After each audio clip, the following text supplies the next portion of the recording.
Hey guys, welcome back to Ironside Ranch. So we had a number of things come up that kind of prohibit us from doing the videos that we wanted to do. One of them is I went to pick up a pig feeder and got our massive flatbed trailer. We have a big 20 ton trailer, 10 ton, 20,000 pound trailer. It got stuck in the mud and it's not coming out anytime soon. So I've got to get a wrecker out there to get me yanked out. It's going to be a bit of a project. And then obviously you can see we've got Tyvek going up here. So a number of different projects going on. Slowed down the videos this last week, but we do have great stuff coming out to you guys this week, so stick with us.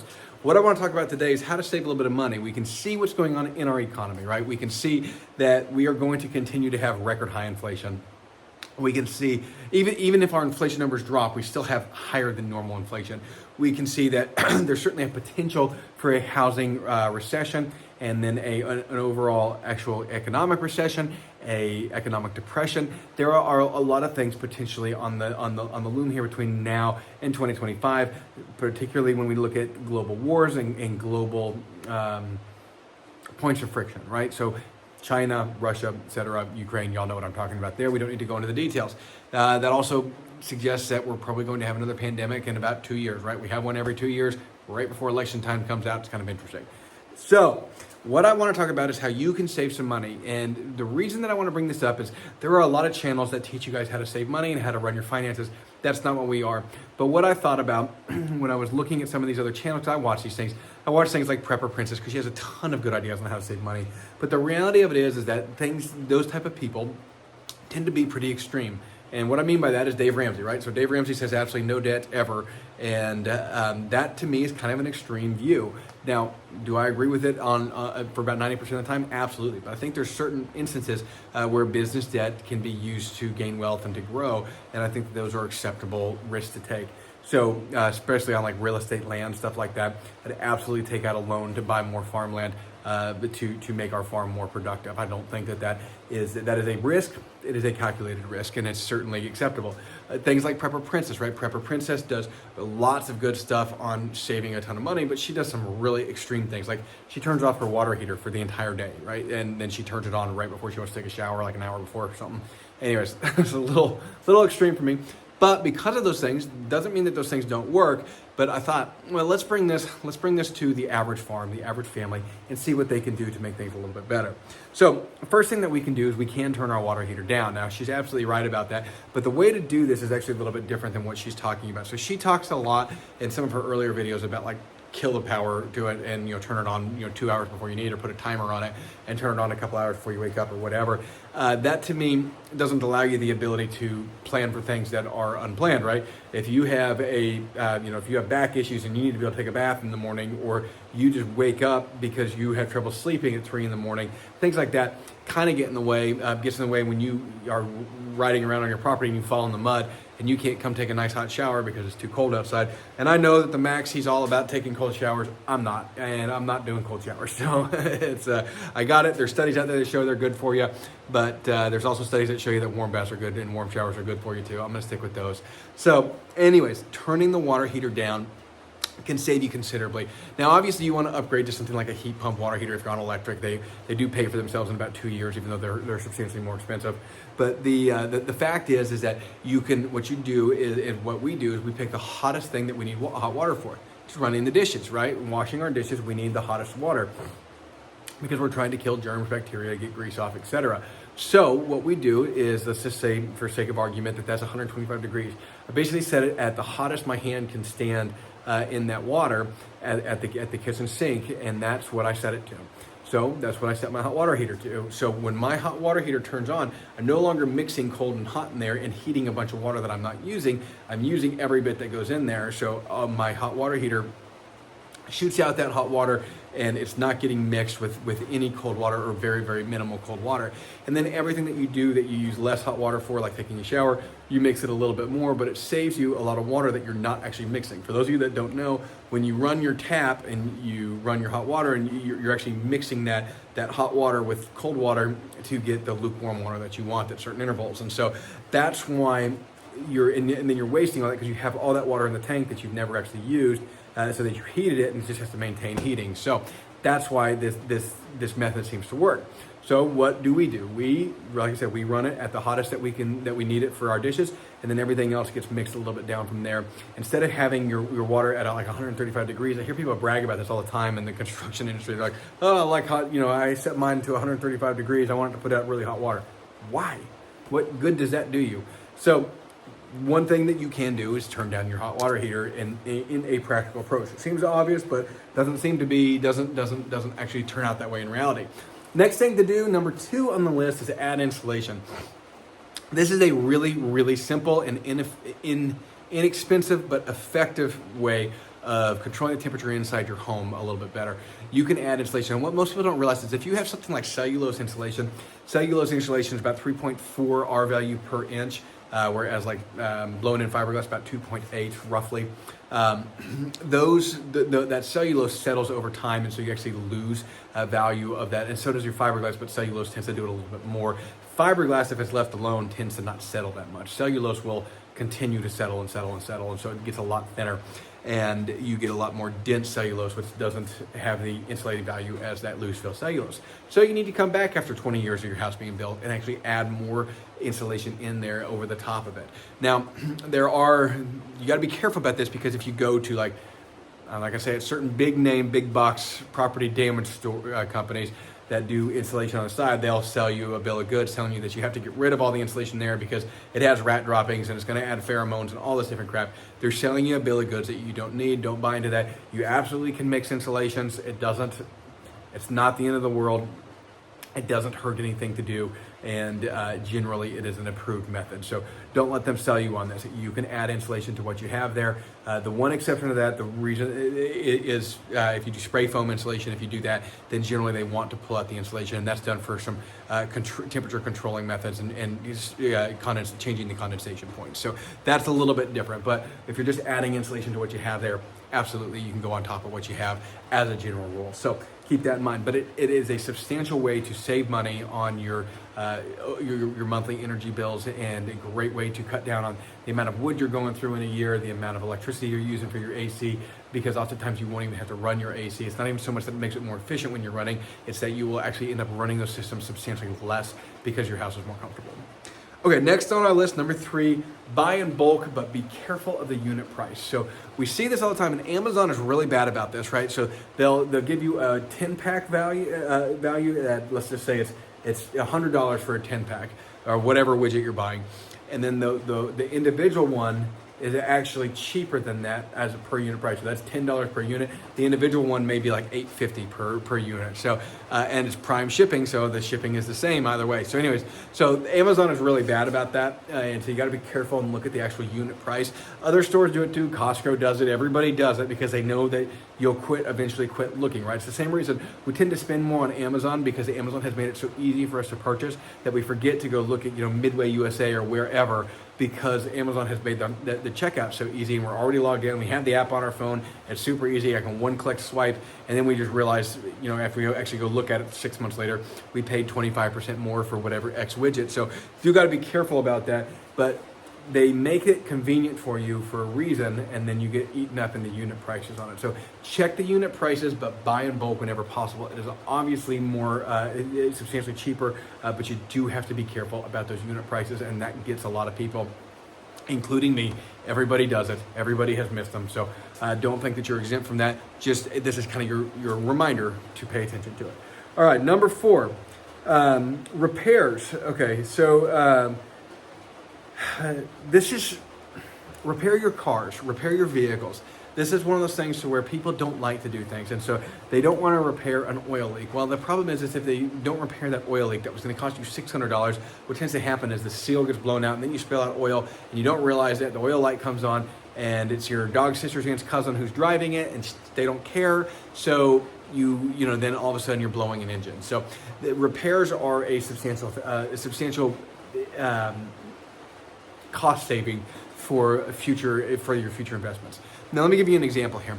We had a PCV valve that had gone bad on a vehicle, on one of our company vehicles, and the driver of this vehicle kept topping it off with oil and didn't actually let us know that they would run it down till the oil light came on, and then they would top it back off. because it's all gets reimbursed to the company, so they don't care. They're not spending any money on it, and then this saves them the trip of going to the store, right, or going to the repair shop to get the $4 PCB valve put on. So, anyways, for those of you that are mechanics out there, you guys can explain how all that system works and why that made such a difference down in the comment box. I'm sure somebody would love to read it. I don't have time to go into that in this video, and I'm not a good enough mechanic to give the details like I would like to. So, anyways, but that's the long and the short. So it adds a bunch of extra wear to that engine. Now this engine ended up wearing out and blowing about 100,000 miles early, all because somebody didn't want to take the time to go get a $12 part put in. Repair your vehicles and keep them up will substantially save you in the long run. Even though I got it, it's expensive now and you don't always want to do it. Keeping them reliable will save you substantially. Not to mention just in the inconvenience of keeping reliable vehicles or having unreliable vehicles around and having to have tows and taxis and stuff like that. Keep your vehicles well maintained. It saves you a ton of money. All right, number 5. No credit cards. This should go without saying. Now, I am not a Dave Ramsey, no debt ever type of guy. I do think that debt is a very dangerous tool. What I always liken it to, and in the book I'm writing right now, what I always tell people is that it is a hammer that has a handle made of razor blades, right? You can swing it. The bigger hammer you have, the bigger nail you can drive, the more it's going to cut you. You can mitigate that by having a glove on, which is your savings account, and you can help control that. But the simple fact is that credit cards are, as a general rule, bad. Nobody ever got rich with their points, and most people do not have the discipline. Now, there are people out there, like my brother, he's very disciplined. He uses his credit cards, and he does not spend any more, I guarantee you, than what he would if he was paying cash. He doesn't look at it that way. He's kind of bizarre. That is not the majority of people. That is certainly not me. I tend to be like, no, I want this now. I want this new gun. I'll buy it, and I'll pay it next month's check. So I know where I'm bad at. I know what I'm weak at. I stay away from the credit cards. It doesn't mean we don't have them for our businesses, but businesses are a little bit different because those expenses, each expense is calculated and there's less emotion that goes into it. So I take advantage of the points when it comes to our business expenses and our business stuff because, hey, if I'm going to have $4,000 in monthly expenses, I may as well get some points back on it because over the course of the year, that's a lot, and it can make a difference, and it can give my wife and I a free vacation in 2 years. Kind of a nice deal, so nice perk. So for businesses, yeah, it's a little bit different discussion. Personal guys, stay away from credit cards. Get them paid off. If you're disciplined enough to pay them off once a month, go for it. But the majority of us just simply aren't. So I'd be very cautious about it if you are one of those people that can do that. Okay, and it will save you a ton of money. The studies, before I jump on, the studies are all over the place on this, but they all have the same conclusive data. You will spend more than if you pay cash or a debit card even. The least amount you'll spend is with cash, second is debit card, and then third is credit card. So you're going to spend more, and then if you roll those balances over, obviously you have your interest payments. Okay, now next one, maintain your home. So this goes back to the car thing, maintaining your home. Guys, I make my living in real estate. We have a property inspection company here in Birmingham, and I see a lot of issues with people's houses. The vast majority of them are preventable. Don't let contractors swindle you into things that you don't need. They're really good about that, especially foundation guys. Don't let them swindle you into things that you don't need. And let me back up there. It doesn't mean that all foundation guys are bad. That's not what I'm saying. But they do have a reputation for doing that, and it's a deserved, earned reputation. So be very, very careful.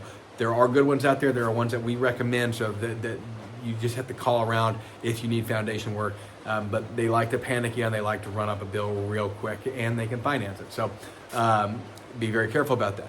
But that doesn't mean that you should avoid repairs. Avoiding repairs, the biggest one is moisture.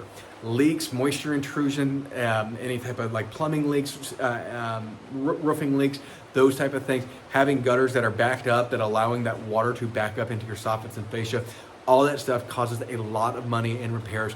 It is substantially easier to stay on top of that maintenance on the front end, doing things like cleaning out gutters and fixing leaks as they pop up. So if you get a pinhole leak in your copper lines, fix it, find it and fix it. Don't ignore it because it's in an unfinished basement. Bad idea, seen it happen, and it causes lots of problems. Get the water away from your house is the number one thing you can do to protect your home. So just take that from your building inspector's point of view. All right. Use wood and conserve energy. What do I mean by this? In the South, it is not very popular to use a wood stove for heat. In the North, where I grew up, right, we used it a lot more. And then especially up in Alaska, when I was living up there, we use it a ton. Lots of people heat with wood. You come down South and people look at you like you're freaking crazy if you heat with wood. But make the switch, heat with wood, have something that you can control. You can harvest your own wood if you have an axe. That's all you need to do it. Doesn't mean that you can do it fast or efficient, but you can harvest it and you can heat your house. Now, and it helps a lot to have a chainsaw. It really helps a lot to have a splitter. So you can make this as big of an investment as you want. I want you to think about it. If you were to heat with wood for 1 year, the cost of your axe, your chainsaw, and your wood splitter is going to be paid for in that first year. The second year will pay for the stove and the installation. The third year, you're actually breaking even now, and you are saving money. So, not a bad way to go for a couple days' work every year, right? So when you think about it, you can drag out lumber, block, and split about a cord in a day for one guy. Two guys can do almost closer to 3 cords in a day if you got 2 real good guys. If you've got a family, my wife can run the splitter. My kids like to stack. Even Joshua, our oldest son, he can run the splitter. But Madeline will generally run the splitter.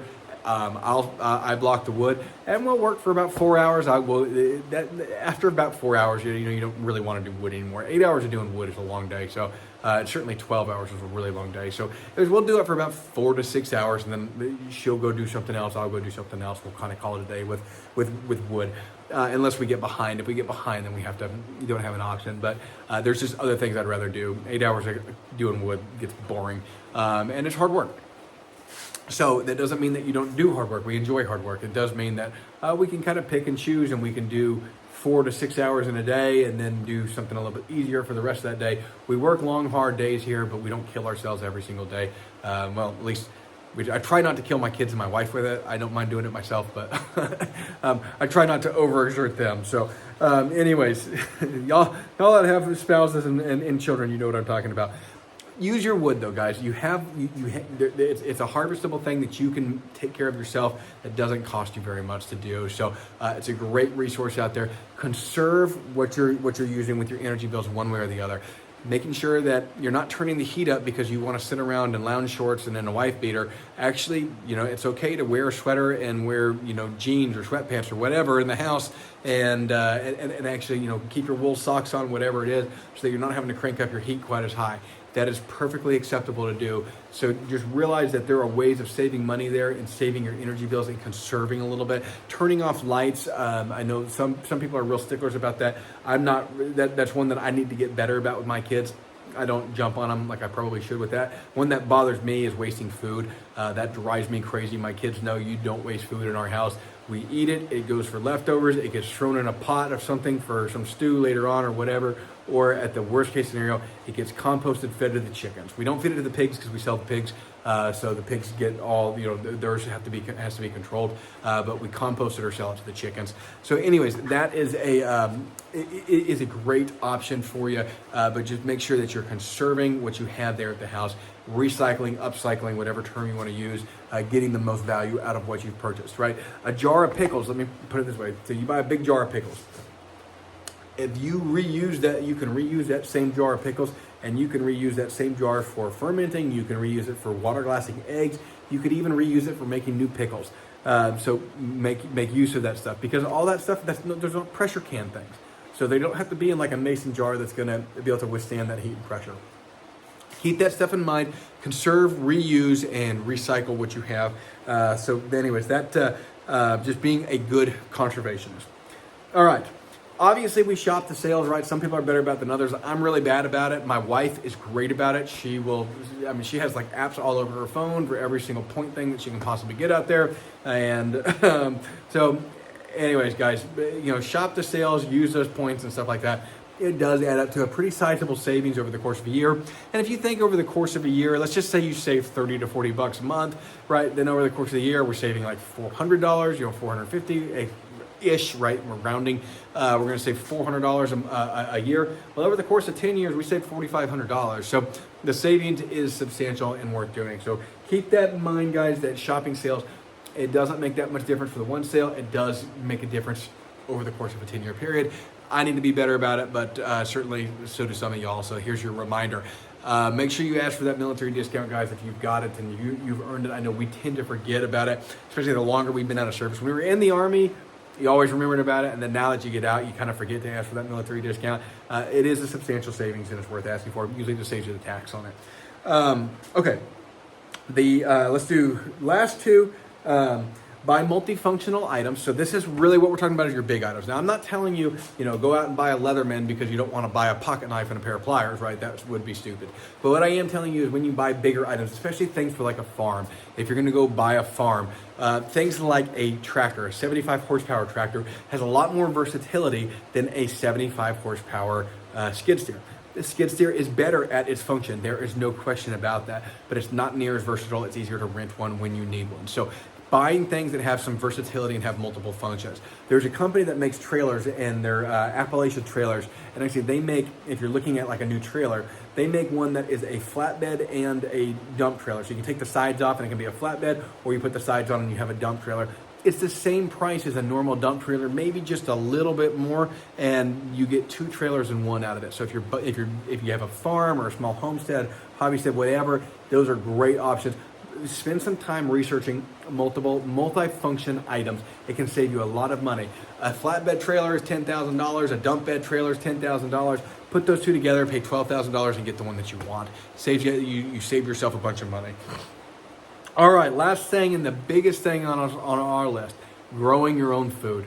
So this can be done at various different levels depending on where you're at. If you're in an apartment, I got it. About the only thing that you can do is rabbits and a few things on your balcony. But you can do rabbits. Don't forget about that. Rabbits are a great indoor animal that you can have in your apartment because they're a pet. So 2 does and a buck can provide you a lot of food, especially as a single guy living up in an apartment or something like that, or a single gal. It's really easy to provide yourself a lot of food. Keep that in mind, guys. But producing your own food. The numbers range anywhere between some and a lot as far as how much you save doing that, but you absolutely do save money. It's a great skill to be able to have. Certainly helps you augment yourself during times of stress and hyperinflation, inflation, superinflation, wars that put strains on the supply chain, etc. Having the ability to produce some of your own food certainly helps. The goal for us here is to be able to produce as much of our own food as possible. On a farm our size, we'll probably eventually hit around the 70 or 80% mark one day of the food that we can produce. Things that we can't produce like salt. I mean, we could produce wheat, and I'm sure it's just simply a matter of time at that point in time and cost. Unless wheat got really expensive, it wouldn't be worth it. But obviously I can't produce salt here unless I want to go down to the ocean, get however many gallons of salt it takes to produce a 5-gallon bucket of salt and boil it down, right? So that's obviously not a very practical way of doing it. So you're never going to be 100% self-sufficient and able to produce 100% of your own food. It's a pretty hard thing to actually hit, certainly with a family. But the closer we can grow on that. If you're at 0% right now, spend this next year working towards getting 10% of your food in your intake produced at home by you. So that can be growing backyard container gardens, that can be raising rabbits. Chickens are pretty easy, and even though I got it yourself, your subdivision doesn't allow you to, there's ways around that, and you and I both know it. You just have to be a little bit creative. So not getting a rooster is probably the easiest way to do that, but virtually everybody can produce a sizable portion of their own meat through rabbits and chickens. They can produce a lot of their own eggs, and they can produce a substantial amount of their own vegetables, particularly during the winter. Make sure you're putting stuff back, canning and preserving, freeze drying, etc. But being able to produce a lot of your own food is a great way of saving money. It's good for you, it's good for the environment, and it is a tremendous help on the supply chain. I want you to keep in mind when you hear people talking about global warming and all this different crap, I don't want you to say anything to me about global warming unless you're out gardening and turning off your air conditioning system. Otherwise, I have no patience for you. I have no patience when Obama tells me that I need to worry about global warming and he's flying around charting all over the world in a private jet and speaking at these massive events, eating a $10,000 steak, and telling me that I need to do better. Okay, I have absolutely no patience for that crap, and you shouldn't either. Regardless of who it is, regardless of what letter comes before their name on the political aisle, anybody telling you that and that is not living themselves a better life that is more sustainable has no room to talk. So guys, I will let y'all go with that. I really appreciate y'all watching. Make sure and like and subscribe, like the video, subscribe to the channel. Those things really help us out, helps out the algorithm a lot. Love to hear from you guys down in the comments. That's always really exciting for me. I know I'm not always great about getting to the comments right away. Sometimes it takes me a week or so to get to them, but I really enjoy reading them, guys, and it just helps our algorithm out a lot, but it's a lot of fun. So I will catch y'all later. Thanks for watching.